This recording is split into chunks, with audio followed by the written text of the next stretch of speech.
Assalamualaikum warahmatullahi wabarakatuh. Nama saya Livia Zalika, nomor absen 2. Saya perwakilan dari kelompok F ingin membahas tokoh-tokoh penggerak yang berada dalam tragedi Republik Maluku Selatan. Yang pertama, ada Mr. Dr. Christian Robert Sumokil. Nama lengkapnya yaitu Mr. Dr. Christian Robert Stephen Sumokil yang lahir di Surabaya 13 Oktober 1905. Beliau meninggal dunia di Pulau Obi 12 April 1966 ketika dieksekusi mati akibat keterlibatannya dalam Republik Maluku Selatan. Jadi Sumokil ini adalah orang nomor 1 dalam pembentukan Republik Maluku Selatan. Sebelum terlibat di RMS, Sumokil juga melibatkan diri dalam peristiwa perlawanan Andi Aziz. Saat itu, Sumokil masih menjadi Menteri Kehakiman dan Jaksa Agung di NIT. NIT sendiri adalah negara Indonesia Timur. Setelah Andi Aziz menyerahkan diri, Sumokil menggantikan pergolakan Andi dan mendeklarasikan RMS. Kemudian, ia pun menjadi presiden RMS selama bertahun-tahun sampai akhirnya ia tertangkap pada Desember 1963 dan dijatuhi hukuman mati pada 1966. Selanjutnya adalah Dr. J. Leimena. Nama lengkapnya adalah Dr. Johannes Leimena. Ia lahir di Ambon 6 Maret 1905 dan meninggal dunia di Jakarta 29 Maret 1997. Leimena adalah salah satu dokter berpengaruh dalam masa pemerintahan Soekarno. Ia telah ditunjuk sebagai Menteri Kesehatan dalam Kabinet Syahrir II ketika revolusi melawan Belanda tengah berkecamuk.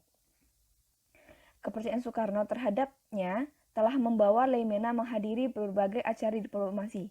Salah satunya adalah tugas untuk berunding dengan pemimpin RMS untuk kembali dalam NKRI.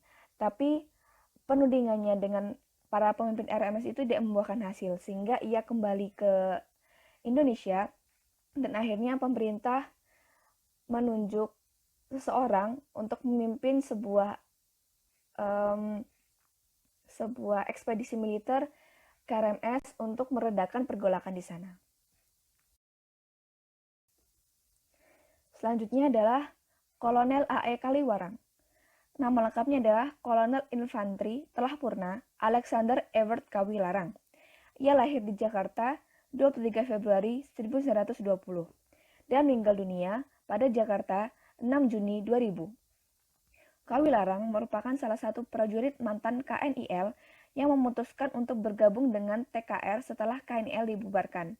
Jadi KNIL itu adalah sebuah pasukan dari Belanda yang dulu dibuat saat masa kependudukan Belanda di Indonesia. Namun, setelah konvensi meja bundar, KNIL pun dibubarkan. Dan KNIL juga diberikan beberapa kesempatan mengikuti TNI atau memilih purna. Dan A.E. Kaliwarang ini ada salah satunya yang memilih untuk bergabung dengan TNI.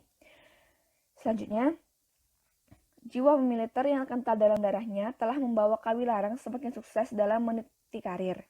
Ia pun ditugaskan sebagai Komandan Penumpasan Republik Maluku Selatan, Pemerintahan Revolusioner Republik Indonesia atau PRRI, hingga peristiwa DITII. Selanjutnya adalah Insinyur J.A. Manusama. Nama lengkapnya adalah Dr. Insinyur Johannes Alvarez Manusama. Ia lahir pada di Banjarmasin tanggal 17 Oktober 1910 dan meninggal dunia pada Rotterdam 29 Desember 1995. Manusama adalah kawan Sumokil dalam mendirikan Republik Maluku Selatan yang merdeka.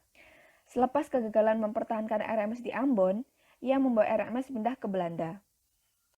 Manusama menjalani sisa hidupnya untuk membela kemerdekaan RMS dan di pos pemerintah di pengasingan di Belanda.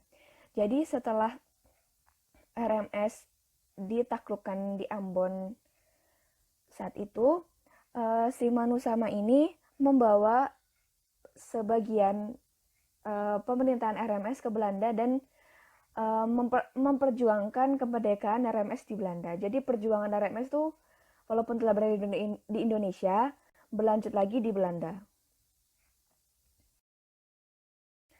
Selanjutnya adalah J.H. Manhutu. Nama lengkapnya adalah Johannes Hermanus Manhutu. Ia lahir di Saparua tanggal 9 April 1908 dan meninggal dunia di Saparua juga tanggal 22 Agustus 1984. Manhutu adalah pemimpin RMS pertama sekaligus yang memproklamirkan berdirinya RMS. Namun, ia sendiri tak bangga atas proklamasi itu. Belakangan diketahui bahwa ia dipaksa oleh Sumokil dan Manusama untuk memproklamasikan RMS.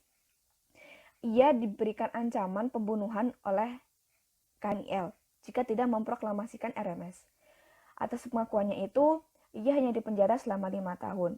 Atau dengan kata lain, hukuman dia tidak seberat seperti yang benar-benar memberikan perlawanan terhadap Indonesia. Seperti tadi kan Sumokil diberikan hukuman mati. Nah, kalau Manhutu itu karena terbukti dia diberikan tekanan saat melakukan itu, akhirnya dia hanya diberikan hukuman selama 5 tahun penjara. Perkenalkan, nama saya Andira Yulianing Tias, nomor absen 3. Saya di sini akan menjelaskan tentang dampak konflik dari pemberontakan Republik Maluku Selatan. Jadi yang pertama, yaitu jatuhnya korban jiwa dan juga kerusakan materi. Karena konflik tersebut, banyak korban yang ditimbulkan baik dari anggota Republik Maluku Selatan sendiri maupun dari pihak pemerintah Indonesia. Tidak hanya itu, fasilitas negara maupun fasilitas masyarakat juga ikut menjadi rusak. Yang kedua, hubungan antar kelompok di Maluku terganggu. Terjadinya pemberontakan ini menyebabkan hubungan antar kelompok terganggu, terutama bagi kelompok pendukung RMS dan juga kelompok pendukung NKRI yang masih menginginkan Maluku menjadi bagian dari Negara Kesatuan Republik Indonesia. Yang ketiga, mengancam stabilitas NKRI. Terbentuknya Republik Maluku Selatan memberikan ancaman dan juga rasa ketidaknyamanan bagi wilayah Indonesia, di mana pada saat itu Indonesia sedang dalam proses kembali dari Republik Indonesia Serikat ke Negara Kesatuan Republik Indonesia. Selanjutnya, yang keempat, hubungan Indonesia dan Belanda menjadi terganggu. Hal ini terjadi karena berpindahnya pemerintahan Republik Maluku Selatan ke Belanda dan adanya isu-isu atau anggapan bahwa Belanda ikut andil dalam pembentukan serta pemberontakan Republik Maluku Selatan. Lalu yang kelima, terjadinya aksi terorisme di Belanda. Hal ini terjadi karena Belanda tidak mau membantu Republik Maluku Selatan. Beberapa aksi terorisme yang sempat dilakukan adalah: pertama, percobaan pembunuhan Duta Besar Indonesia di Belanda pada tahun 1970. Lalu penyanderaan yang mengakibatkan kurang lebih 70 warga sipil yang berada di gedung pemerintahan Belanda di ASEAN Westland pada tahun 1978, dan juga masih banyak lagi aksi-aksi terorisme yang dilakukan. Lalu yang ke-6, memberikan dampak berkelanjutan. Jadi masih adanya pendukung Republik Maluku Selatan yang tidak ingin bergabung dengan Negara Kesatuan Republik Indonesia. Pada tahun 2002 terjadi pengibaran bendera Republik Maluku Selatan di wilayah Indonesia, tepatnya di wilayah Maluku. Lalu pada tahun 2004 ratusan pendukung Republik Maluku Selatan mengibarkan bendera di Kudamati. Lalu yang ketiga, pada 29 Juni 2007 beberapa pemuda Maluku mengibarkan bendera RMS di hadapan Presiden Susilo Bambang Yudhoyono pada Hari Keluarga Nasional di Ambon. Hal tersebut tentunya menyebabkan penangkapan hingga konflik yang terjadi antara aktivis RMS dengan aktivis Negara Kesatuan Republik Indonesia. Yang jadi pada intinya, dampak Republik Maluku Selatan dapat sangat mengancam kesatuan dan persatuan Negara Kesatuan Republik Indonesia. Adalah penyelesaian konflik pemberontakan Republik Maluku Selatan. Yang pertama, pemerintah menawarkan penyelesaian dengan upaya damai dan berunding. Pada tanggal 27 April 1950, pemerintah mengirimkan Dr. J. Leimena, Putuhena, P. Laupesi, dan juga Rehatu untuk melakukan kompromi dengan Sumokil dan para pengikutnya di Ambon. Tapi sayangnya Sumokil menolak dengan mengirimkan surat berisi penolakan untuk damai dan berunding. Lalu pemerintah menggunakan cara lain, yaitu blokade laut. Upaya ini dilakukan pada 18 Mei sampai 14 Juli 1950 dengan melakukan pengawasan di semua perairan Maluku dan juga penghancuran kapal-kapal pemberontak. Karena upaya ini belum juga berhasil, pemerintah melakukan upaya ketiga, yaitu operasi militer. Ekspedisi atau operasi militer ini dipimpin oleh Kolonel A.E. Kawilarang selaku Panglima Tentara dan juga Teritorium Indonesia Timur. Operasi militer ini dikenal sebagai Gerakan Operasi Militer 4 atau GOM 4. Penumpasan yang dilakukan pada tanggal 14 Juli 1950. Lalu tanggal 28 September pasukan militer menyerbu daerah Ambon dan akhirnya pada tanggal 3 November 1950 seluruh wilayah dapat dikuasai termasuk benteng New Victoria. Dan pada tanggal 3 Desember 1963 akhirnya Sumokil tertangkap.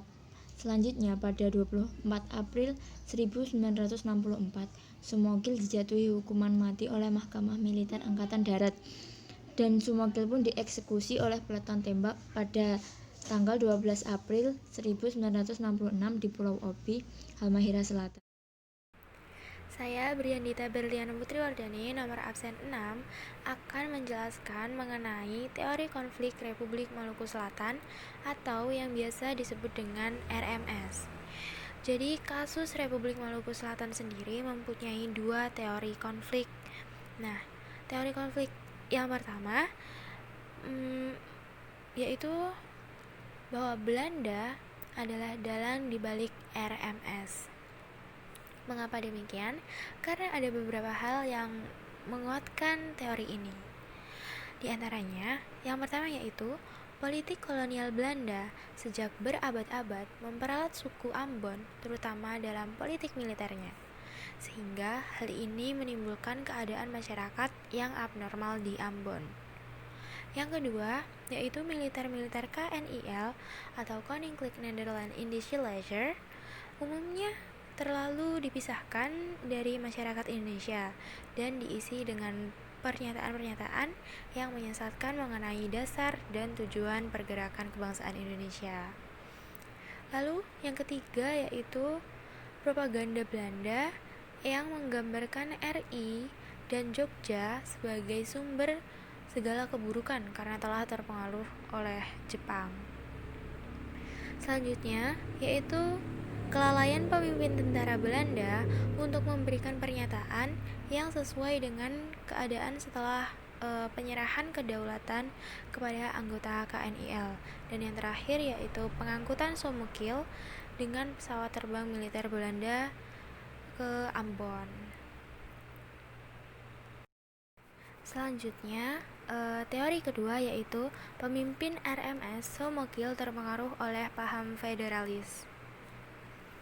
Jadi, Dr. C.R. Sumokil memiliki riwayat kedekatan dengan Belanda. Menurut The Telegraph pada 5 September 1964, ketika kuliah di negeri Belanda, Sumokil pernah ikut serta dalam wajib militer Belanda. Dia ditempatkan dalam artileri Medan. Jelang masuknya Jepang, Sumokil tetap setia kepada Ratu Belanda. Bersama orang-orang Belanda, Sumokil juga ditawan. Setelah itu bebas, yang hampir bersamaan dengan juga merdekanya Indonesia. Posisi keberpihakannya tetap tak jauh dari Belanda. Hal inilah yang menyebabkan ia beranggapan bahwa federalisme adalah jalan tengah yang layak dicoba untuk dijadikan bentuk kenegaraan Indonesia. Ditambah kecurigaan terhadap dominasi Jawa dalam ketatanegaraan, federalisme memang memikat banyak kalangan. Jadi, yang selanjutnya saya akan menjelaskan tentang peristiwa yang sama atau serupa dengan RMS pada masa sekarang. Nah, jadi Peristiwanya yaitu ada FKM atau Front Kedaulatan Maluku. FKM didirikan oleh Dr. Alex Manoputi pada bulan Juni tahun 2000 dengan salah satu yang disetujui adalah kedaulatan atas kemerdekaan yang pernah diproklamasikan oleh Dr. Christian Somokil pada tahun 1950. Kehadiran FKM membawa banyak bantuan terhadap RMS. Isu yang menyebar ke seluruh daerah di Indonesia adalah RMS yang merupakan gerakan separatis yang dimotori oleh elit Kristen. Untuk menguatkan isi ini, maka akronim RMS pun diubah menjadi Republik Maluku Serani.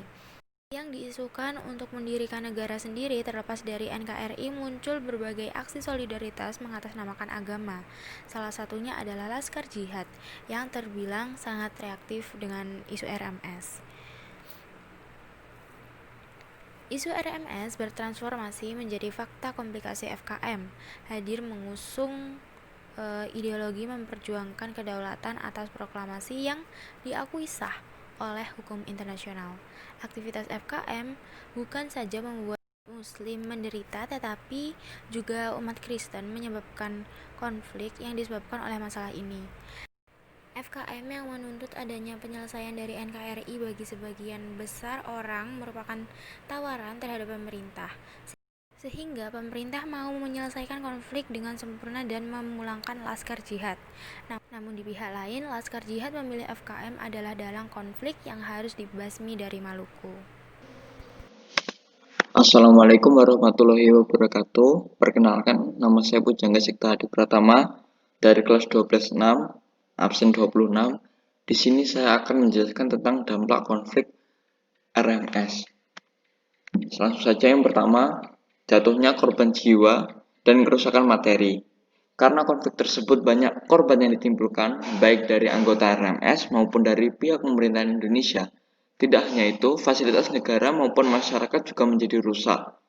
Yang kedua, hubungan antar kelompok di Maluku terganggu.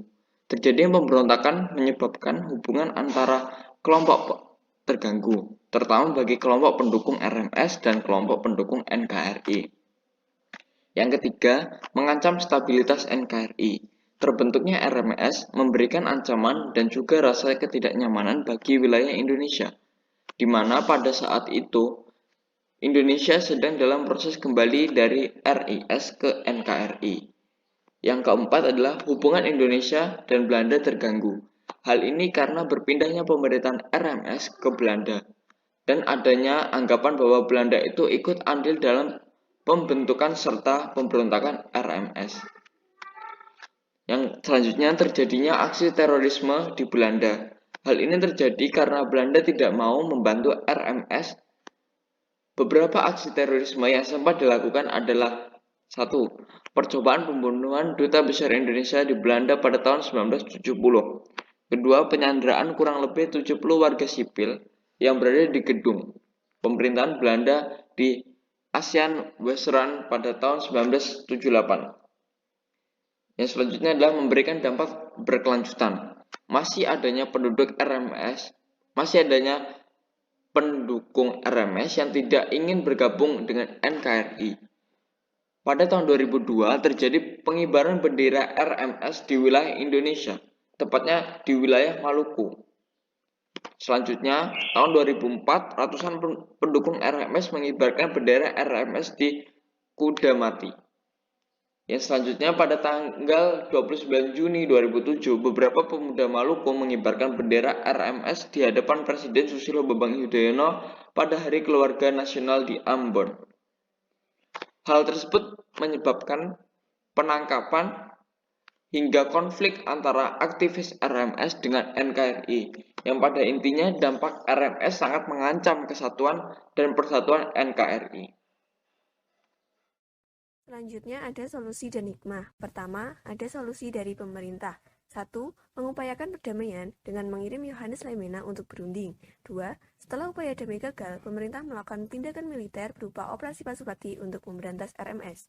Jadi, awalnya pemerintah berupaya menyelesaikan konflik dengan RMS melalui jalur damai dengan mengisi perdamaian yang dipimpin oleh seorang tokoh Maluku, Dr. Yohanes Lemena. Namun, misi yang diajukan tersebut ditolak mentah-mentah oleh Somokil. Akhirnya pun pemerintah geram dan terpaksa melakukan penumpasan pemberontakan ini dengan mengarahkan pasukan Gerakan Operasi Militer 3 yang dipimpin oleh Kolonel Alex Kawilarang dalam Operasi Pasupati. Yang kedua, ada solusi dari kelompok. Satu, melawan berbagai macam gerakan separatis. Pemerintah juga harus melawan berbagai gerakan separatis yang muncul yang dapat mengganggu stabilitas negara. Tentu, hal ini juga harus diimbangi dengan keterlibatan masyarakat di dalam mengakses berita tersebut. Pemerintah harus menjelaskan secara jelas mengenai gerakan yang mereka lawan berdasarkan bukti-bukti yang kuat. Dengan begitu, disintegrasi bangsa bisa dicegah. 2.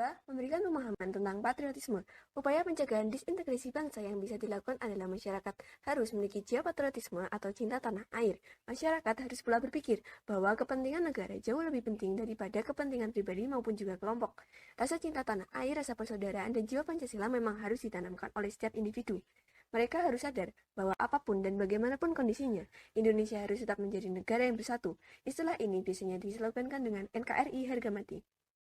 3. Toleransi antar suku, ras, dan agama lain. 4. Menghilangkan hal-hal yang berbau primodalisme. Primodalisme merupakan sebuah pandangan atau sikap yang memegang kuat mengenai hal-hal yang sudah dibawa sejak kecil.